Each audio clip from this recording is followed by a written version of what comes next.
નમસ્કાર વિદ્યાર્થી મિત્રો, ઘણા સમયના અંતરાલ પછી સ્વાગત છે તમારું આંકડાશાસ્ત્ર વિષયના બીજા ભાગમાં. આપણે છેલ્લે યુટ્યુબના માધ્યમથી સંભાવના નામનું ચેપ્ટર ભણ્યા હતા. ત્યારબાદ ગુજરાત માધ્યમિક અને ઉચ્ચતર માધ્યમિક શિક્ષણ બોર્ડે કોરોના જેવી મહામારીને કારણે કોર્સમાં ઘટાડો કર્યો અને એ ઘટાડા બાદ આપણે પહેલું ચેપ્ટર ભણી રહ્યા છીએ અને એ છે પાર્ટ 2નું. આમ જુઓ તો 3જા નંબરનું અને ક્રમમાં જુઓ તો 6ઠ્ઠા નંબરનું ચેપ્ટર. એનું નામ છે યાદચ્છિક ચલ અને અસતત સંભાવના વિતરણો. ઇટ્સ અ લોંગ નેમ, લાંબુ નામ છે. હું ફરીથી પ્રકરણનું નામ રિપીટ કરું છું. પ્રકરણ નંબર 6, યાદચ્છિક ચલ અને અસતત સંભાવના વિતરણ. આ પાર્ટ 2નું ચેપ્ટર છે. અહીંયા મેં જે પાર્ટ 1 લખ્યો છે એનો મતલબ કે આપણા આ ચેપ્ટરનો ભાગ 1નો વિડીયો બની રહ્યો છે અને પાર્ટ 1 ન સમજતા. વિષય આંકડાશાસ્ત્ર, પાર્ટ 2 એનું 6ઠ્ઠા નંબરનું ચેપ્ટર, બરાબર. અને પાર્ટ 1 એટલે આ ચેપ્ટરનો વિડીયો નંબર 1. મિત્રો, આ ચેપ્ટરની અંદર કેવા કેવા બોર્ડમાં પ્રશ્નો પૂછાય છે એ પણ એક જોઈ લઈએ. આ પ્રકરણની અંદર section A, B, C, D, D, બરાબર. A વિભાગ, B, C, D અને E સુધી પ્રશ્નો હોય છે. Fમાં અહીંયા કોઈ જ પ્રશ્નો હોતા નથી, બરાબર. ચલો, A એટલે MCQ, તમારા 6ઠ્ઠા નંબરનો પ્રશ્ન અને એનો માર્ક હશે 1. B એટલે VSQ, મતલબ કે 1-2 વાક્યમાં જવાબ આપો. 16મા નંબરનો પ્રશ્ન હશે અને એનો માર્ક, એના ગુણ રહેશે 1. માગ્યા મુજબ જવાબ આપો, 25મા નંબરનો પ્રશ્ન. અને ત્યાં એક ખાસ જોજો, અહીંયા સ્ટાર કર્યો છે. એ સ્ટારનો મતલબ એવો થાય કે ત્યાં તમને એક ઓપ્શન મળશે, બરાબર. મતલબ કે 2 માર્ક માટેનો પ્રશ્ન હશે, ત્યાં ઓપ્શન એ જ પ્રકરણનો હશે. થિયરી અથવા દાખલો, દાખલાના હાથવામાં દાખલો, થિયરીના હાથવામાં થિયરી, કાંઈ પણ હોઈ શકે. ઓકે. વિભાગ ડીમાં ઉપરી 2 પ્રશ્નો, 37મો અને 38મો. માગ્યા મુજબ જવાબ આપો, બરાબર. 3 માર્ક, 3 માર્ક, રાઈટ. અને ટોટલ આ ચેપ્ટરના થશે 10 માર્ક. 10 માર્કનું આ ચેપ્ટર છે. અને થોડુંક એકાદો ભાગ જે હાર્ડ હતો એ બોર્ડે એના પેપર સ્ટાઇલમાંથી કાઢી નાખ્યો છે, અભ્યાસક્રમમાંથી કાઢી નાખ્યો છે. એટલે તમારે માત્ર એક દ્વિપદી સંભાવના વિતરણ જ આમાં ભણવાનું રહેશે. આ પ્રકરણની અંદર 2 ભાગ છે, એક અસતત સંભાવના વિતરણ અને બીજું દ્વિપદી સંભાવના વિતરણ, બરાબર. જેમાંથી અસતત સંભાવના વિતરણ છે એ કોર્સમાં નથી. હું રિપીટ કરું છું, અસતત સંભાવના વિતરણ આ કોર્સમાં નથી. તમારે માત્ર ભણવાનું છે દ્વિપદી સંભાવના વિતરણ, બરાબર. 2 ભાગમાંથી એક જ ભાગ ભણવાનો. અસતત સંભાવના વિતરણને ચોકડી મારી દેવાની અને દ્વિપદી સંભાવના વિતરણ ભણવાનું. શું ભણવાનું છે એ તો હું વિડીયોમાં કરાવવાનો જ છું, પણ તમારા ધ્યાનમાં રહીએ. ઓકે. બીજી વાત કે સૌથી પહેલાં આપણે યાદચ્છિક ચલ કોને કહેવાય, યાદચ્છિક ચલના કેટલા પ્રકારો છે એનો આપણે એક અભ્યાસ કરવાનો રહેશે. તો સૌ પ્રથમ આપણે જોઈએ યાદચ્છિક ચલ એટલે શું. ઓકે. જુઓ, તમે સ્ક્રીન ઉપર જોઈ શકો છો. પ્રશ્ન આ પ્રમાણે છે, 2 માર્કમાં પૂછી શકાય. યાદચ્છિક ચલની વ્યાખ્યા ઉદાહરણ આપી સમજાવો. આપણા ચેપ્ટરના નામમાં યાદચ્છિક ચલ આવે છે. ચલ એટલે શું એ આપણે બધા જાણીએ છીએ. ચલ એટલે જેની કિંમત એકમે બદલાતી હોય અને જેને સંખ્યામાં રજૂ કરી શકાતો હોય એને ચલ કહેવાય. મારે એવા ચલનો અહીંયા અભ્યાસ નથી કરવાનો, મારે તો અહીં યાદચ્છિક ચલનો અભ્યાસ કરવાનો છે. હવે તમને એમ થશે કે સાહેબ આ યાદચ્છિક ચલ વળી કઈ બલાનું નામ છે, બરાબર. તો મિત્રો, આ એક આંકડાશાસ્ત્રીય નામ છે અને એની વ્યાખ્યા આ મુજબ છે. જુઓ, યાદચ્છિક પ્રયોગના નિદર્શવકાશ યુના, હું આવું ગાતો તો સંભાવનામાં, યાદચ્છિક પ્રયોગના નિદર્શવકાશના ઉપગણને ઘટના કહે છે. યાદચ્છિક પ્રયોગના નિદર્શવકાશના વિશિષ્ટ ઉપગણ યુને ચોક્કસ ઘટના કહે છે. યાદચ્છિક પ્રયોગના નિદર્શવકાશના વિશિષ્ટ ઉપગણ ફાઈને કેવી અશક્ય ઘટના કહે છે. યાદ આવ્યું? સેમ ટુ સેમ વર્ડ અહીંયા. યાદચ્છિક પ્રયોગના નિદર્શવકાશ યુના પછી આગળ શું? દરેક ઘટકને વાસ્તવિક સંખ્યા સાથે સાંકળતા નિયમને કે વિધેયને યાદચ્છિક ચલ કહેવામાં આવે છે. તેને સંકેતમાં x અથવા x કે જ્યાં યુ ગોઈંગ્સ ટુ આર વડે દર્શાવાય છે. આ સંકેત પણ તમને 1 માર્કમાં પૂછી શક્યો.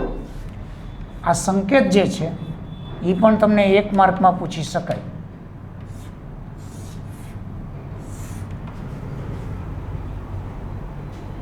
અને થોડોક છેતરામણો સંકેત છે. એક્સ કે જ્યાં યુ ગોઈંગ્સ ટુ આર, તમને એમ પૂછે પ્રશ્ન, નીચેનામાંથી યાદચ્છિક ચલનો સંકેત કોણ છે? પછી એક ઓપ્શન આ મૂકે, પછી એકાદ ઓપ્શન આવો મૂકે, એક્સ કે જ્યાં આર ગોઈંગ્સ ટુ યુ, એક ઓપ્શન આવો મૂકે, યુ કે જ્યાં એક્સ ગોઈંગ્સ ટુ આર, બરાબર, યુ કે જ્યાં આર ગોઈંગ ટુ એક્સ. હવે તમે આ 1, 2, 3, 4 જુઓ તો હરખા જ લાગે, પણ ખરેખર એક્સ કે જ્યાં યુ ગોઈંગ્સ ટુ આર, એને યાદ કેમ રાખવાનું? આ સંકેતને મારે યાદ કેમ રાખવાનો?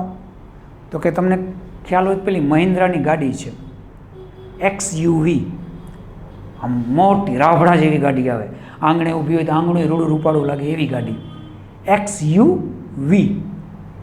તમારે એ યાદ રાખવાની.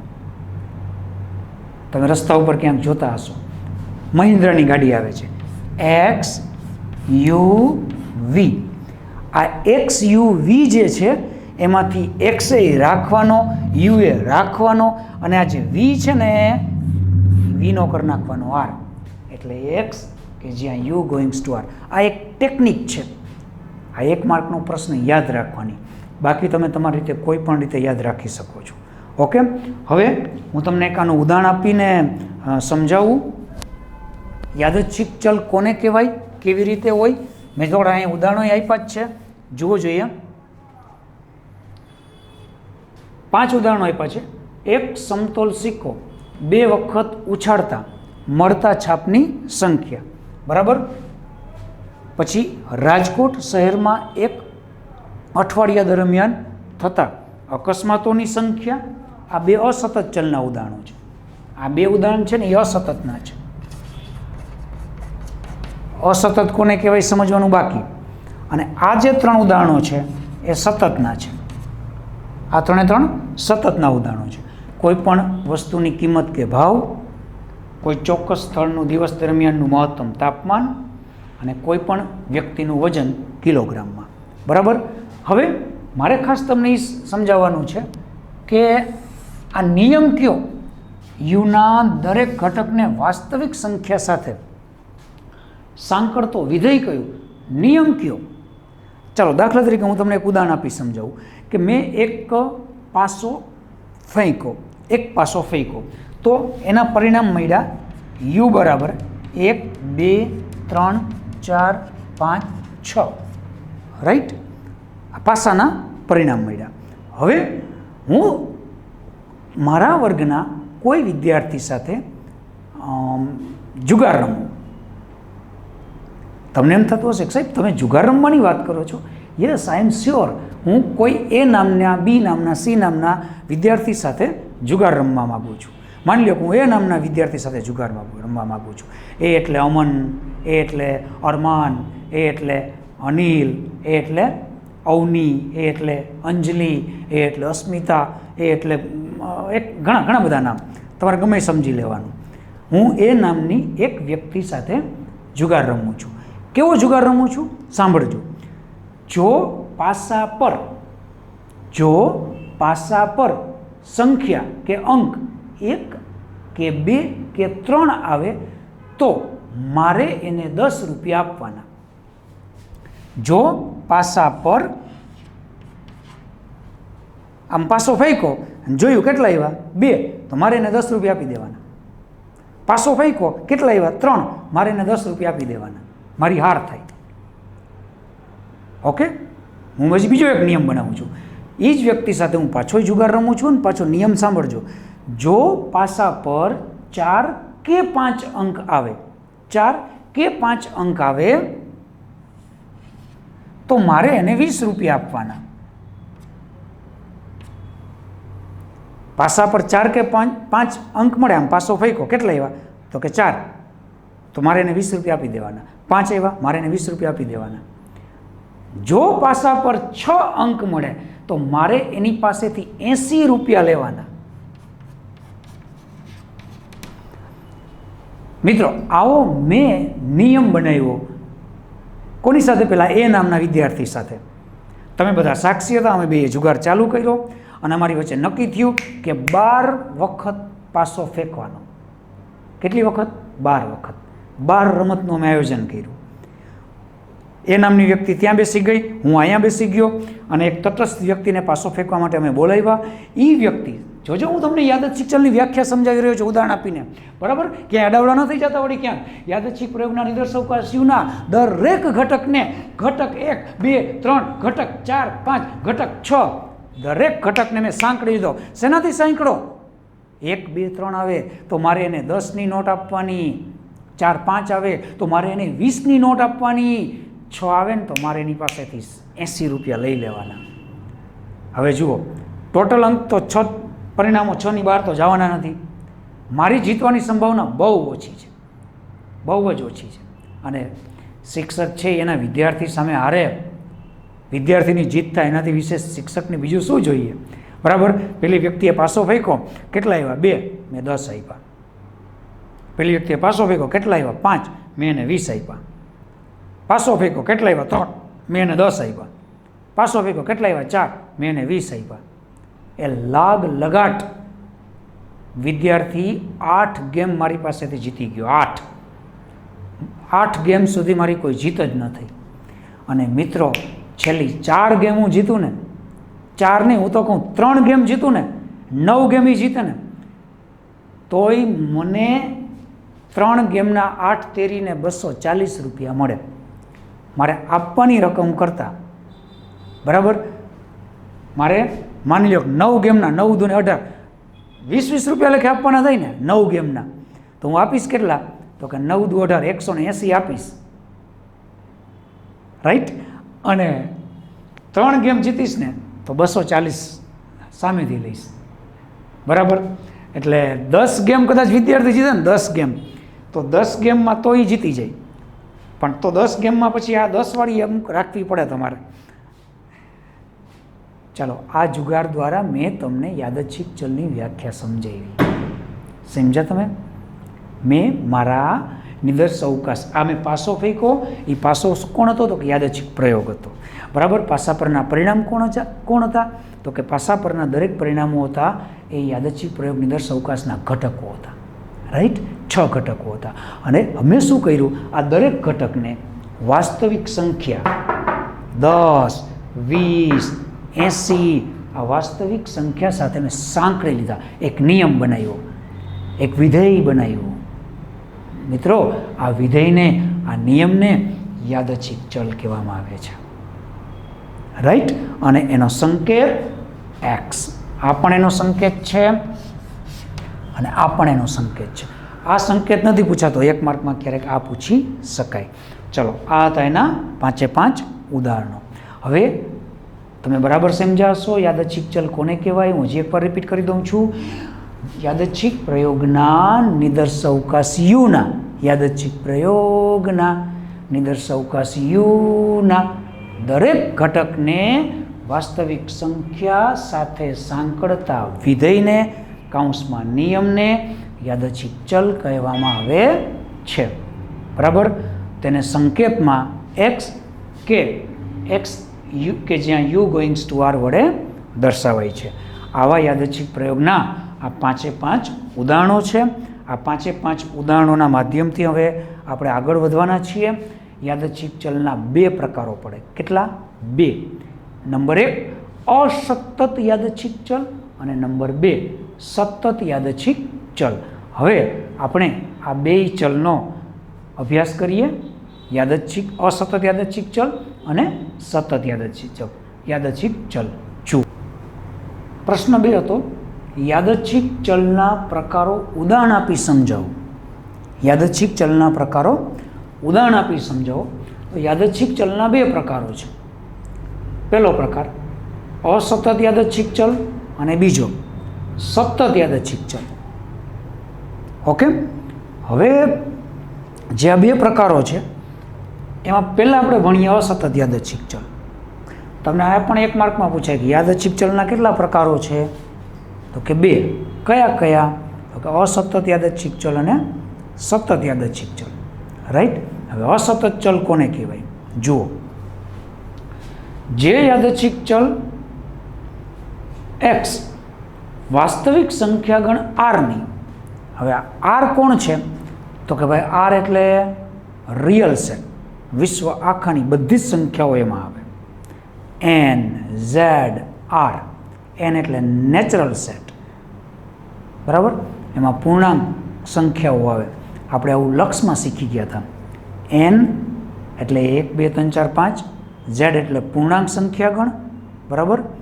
-3, -2, -1, પછી 0, 1, 2, 3, ધન ને ઋણ 0 બધી એમાં આવે.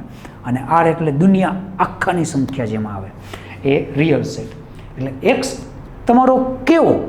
જે યાદચ્છિક ચલ x વાસ્તવિક સંખ્યાગણ r ની શાંત સંખ્યામાં, શાંત એટલે કે ગણી શકાય એવી, બરાબર? ગણી શકાય એવી સંખ્યામાં અથવા ગણ્ય અનંત કિંમતો ધારણ કરી શકે તેમ હોય. ગણ્ય એટલે ગણી શકાય તેવી, ગણ્ય અનંત કિંમતો, ગણી શકાય એવી અનંત કિંમતો ધારણ કરી શકે તેમ હોય તો તેવા ચલ x ને અસતત યાદચ્છિક ચલ કહે છે. હાવ ટૂંકમાં કહું, સૌ કાઠિયાવાડી ભાષામાં કહું તો અસતત યાદચ્છિક ચલ એટલે કે જેમાં માત્ર ને માત્ર પૂર્ણાંક સંખ્યાઓ આવતી હોય એવો ચલ. મિત્રો, માત્ર ને માત્ર પૂર્ણાંક સંખ્યાઓ આવતી હોય એવો ચલ. જુઓ, ઉદાહરણથી સમજો.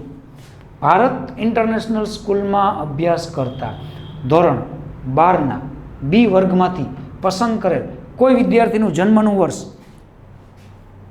હું મારી સામે બેઠેલા 35 વિદ્યાર્થીઓમાંથી કોઈને પૂછું, બેટા તારા જન્મનું વર્ષ બોલતો, અને પછી એમ બોલે કે મારો જન્મ તો 2002 અને 2003 આ 2 સાલની વચ્ચે થયો હોય, 2002.5માં, તો એમ હાલે?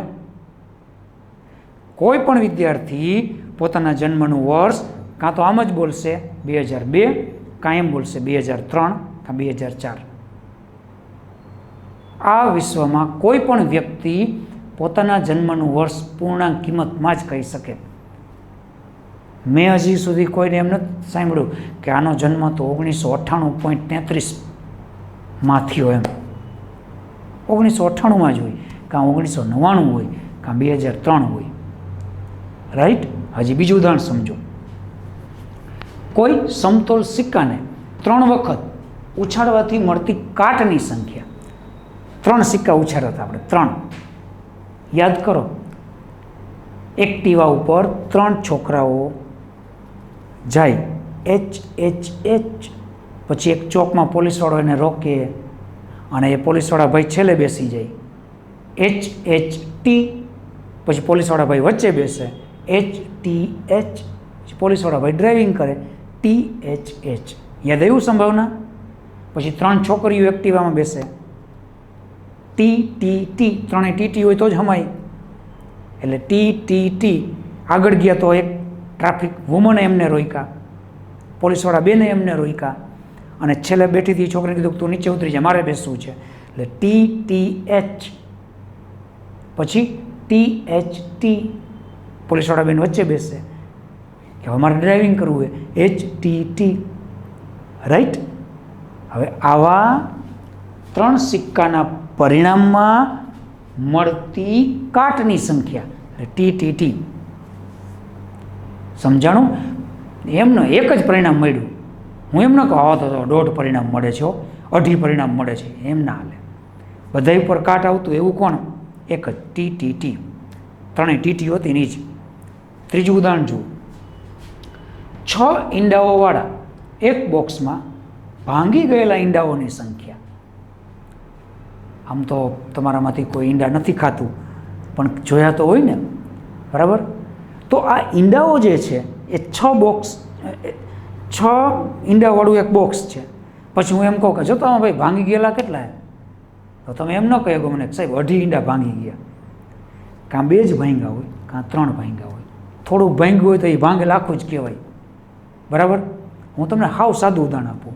તમે મારી સામે માની લો 35 જણા બેઠા હોય, બરાબર, એક વર્ગમાં. પછી હું એમ કહું કે અહીંયા કેટલા વિદ્યાર્થીઓ હાજર છે? તો તમે તરત જ એમ કહેશો સાહેબ 35 હાજર. કોઈ મને એમ નહીં કહે કે સાહેબ 34 જણા હાજર છે. કાં? તો કે આને તમે ગણતા જ નથી, આ ક્યાં હાજર હોય છે? એટલે એવું ચાલે નહીં.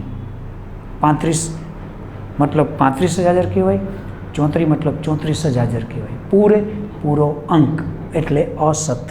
હજી એક ઉદાહરણ જુઓ. રાજકોટના આનંદનગર ચોકમાં થયેલા અકસ્માતોની સંખ્યા. હું તમારામાંથી એક વિદ્યાર્થીને એમ કહું તો આનંદનગરમાં ઊભો રહે છે, સવારથી સાંજ સુધી તારે ઊભું રહેવાનું અને કેટલા અકસ્માત થાય ને એ ગણવાના અને કહેવાના, સાંજે મને રિપોર્ટ આપવાનો. બીજા વિદ્યાર્થીને એમ કહું કે તું છે ને એ રેસકોર્સ પાસે ઊભો રહે છે. ત્રીજાને એમ કહું તું ભક્તિનગર સર્કલ પાસે ઊભો રહે છે. પછી સાંજે તમે બધા મને રિપોર્ટ આપો. તો તમારા રિપોર્ટમાં એવું આવે કે સર મેં આજે તો 5.5 અકસ્માત જોયા હતા. હું એમ પૂછું 5.5 કઈ રીતે? અને તમે એમ કહો કે સાહેબ એક સાયકલવાળો એક એક્ટિવાવાળાને અડતા ભટકાતા રહી ગયો. તો એમ હાલે નહીં. એ અકસ્માત થાય તો પૂરેપૂરો જ હોય, એને અડધો અકસ્માત ન ગણી શકાય, બરાબર? અસતત યાદચ્છિક ચલનો મતલબ પૂર્ણાંક સંખ્યા, પૂરેપૂરું. અને આ અસતતનું જ આપણે આ ચેપ્ટર ભણીએ છીએ. તમારા ચેપ્ટરનું ટાઇટલ શું છે? યાદચ્છિક ચલ અને અસતત સંભાવના વિતરણ, રાઈટ? અને સતત જે છે એ આના પછીના ચેપ્ટરમાં આપણે પ્રામાણ્ય વિતરણમાં ભણવાનું છે, બરાબર? તો ચાલો તમે બરાબર સમજ્યા હશો. અસતત યાદચ્છિક ચલ. હજી એકવાર હું રિપીટ કરી દઉં. જે યાદચ્છિક ચલ x વાસ્તવિક સંખ્યાગણ r શાંત સંખ્યામાં અથવા ગણ્ય અનંત કિંમતો ગણી શકાય તેવી પૂર્ણાંકવાળી કિંમતો ધારણ કરી શકે તેમ હોય તો તેવા ચલ xને અસતત યાદચ્છિક ચલ કહેવાય છે. એની વ્યાખ્યા તમને 1 માર્કમાં પૂછી શકાય. એનું ઉદાહરણ આ જન્મનું વર્ષ તો આપણું જ ટેક્સ્ટબુકનું જ પહેલાં પહેલો વિકલ્પ છે, MCQ પહેલાં પહેલો, બરાબર? એટલે તમને એના ઉદાહરણ પણ આવડતા હોવા જોઈએ, રાઈટ? હવે આપણે વિદ્યાર્થી મિત્રો સતત ચલ કોને કહેવાય એની વ્યાખ્યા જોઈએ અને એના ઉદાહરણો જોઈએ. જુઓ, બીજા નંબરની વ્યાખ્યા. સતત યાદચ્છિક ચલ કોને કહેવાય? જે યાદચ્છિક ચલ x વાસ્તવિક સંખ્યાગણ r અથવા r કોઈ અંતરાલમાં, જે યાદચ્છિક ચલ x વાસ્તવિક સંખ્યાગણ r અથવા r કોઈ અંતરાલમાં કોઈ પણ કિંમત ધારણ કરી શકે તેવા ચલને સતત યાદચ્છિક ચલ કહે છે, બરાબર? હવે તમને અહીંયા એવો પ્રશ્ન થશે કે સાહેબ કોઈ પણ અંતરાલમાં, આરના કોઈ પણ અંતરાલમાં? તો કે અંતરાલ એટલે શું? તો કે અંતરાલ એટલે આવો એક નાનકડો કાઉન્સ, આને અંતરાલ કહેવાય. આ અંતરાલની અંદર હું અહીંયા 1 લખું, અહીંયા અલ્પિરામાં 5 લખું, તો અંતરાલમાં 1 અને 5 છે. હવે આ 1 અને 5 વચ્ચે આવતી સંખ્યાઓ કેટલી? જો તમે એમ વિચારો કે સાહેબ 1 અને 5 વચ્ચે તો 3 જ સંખ્યા આવે, 2, 3, 4, તો તમારું આવું વિચારવું ભૂલ ભરેલું છે.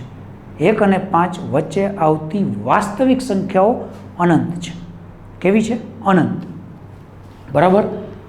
જે યાદચ્છિક ચલ x વાસ્તવિક સંખ્યાગણ r અથવા r કોઈ પણ અંતરાલમાં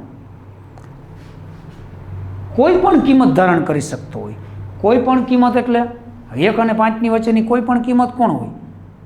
તો કે 2.1 હોય, 2.01 હોય, 2.001 હોય, અનંત હોય. બરાબર? આવી પોઈન્ટવાળી કિંમતો પણ આવી શકે, પૂર્ણાંક કિંમતો પણ આવી શકે. તો તેવા ચલને સતત યાદચ્છિક ચલ કહેવાય. રાઈટ? એના 2 ઉદાહરણો, રાજકોટ શહેરનું દિવસ દરમિયાનનું મહત્તમ તાપમાન. હવે રાજકોટ શહેરનું દિવસ દરમિયાનનું મહત્તમ તાપમાન તમે એમ ન કહી શકો કે સાહેબ 33 જ હોય, 33 ડિગ્રી સેલ્સિયસ હોય. નહીં, એ 33.3 હોય, 33.25 હોય, 33.75 હોય. આવો પોઈન્ટવાળો જવાબ પણ હોય, કોઈ પણ જવાબ હોઈ શકે એમ કહું છું. બરાબર? કોઈ પણ વસ્તુનો ભાવ કે કિંમત. બરાબર? તમે તમારી ટેક્સ્ટ બુક ઉપર જોતા હશો કે એમાં લખ્યું હોય 32 રૂપિયા અને 50 પૈસા. તો એ ગુજરાત રાજ્ય પાઠ્યપુસ્તક મંડળનો ભાવ છે. કોઈ પણ વસ્તુના ભાવ પોઈન્ટવાળા પણ હોઈ શકે છે. બરાબર? તો મિત્રો, આ તો સતત યાદચ્છિક ચલ. આ પણ તમને 1 માર્કમાં પૂછી શકાય, અસતત પણ તમને 1 માર્કમાં પૂછી શકાય. બરાબર? હવે આપણે જે ભણવાનું છે એ ખાસ સમજો. હવે અહીંયાથી આપણા 2 પ્રકારો પડતા હતા, એક અસતત સંભાવના વિતરણ અને એક દ્વિપદી સંભાવના વિતરણ. હવે અસતત સંભાવના વિતરણ છે એ તમારા કોર્સમાંથી નીકળી ગયું છે અને દ્વિપદી સંભાવના વિતરણ જે છે એ એક બાકી છે, જે ભણશું હવે આપણા નેક્સ્ટ લેક્ચરમાં. બરાબર? ત્યાં સુધી બધાને જય હિન્દ, જય ભારત. બીજા ભાગમાં દ્વિપદી સંભાવના વિતરણનો આપણે અભ્યાસ કરીશું. આવજો. Thank you.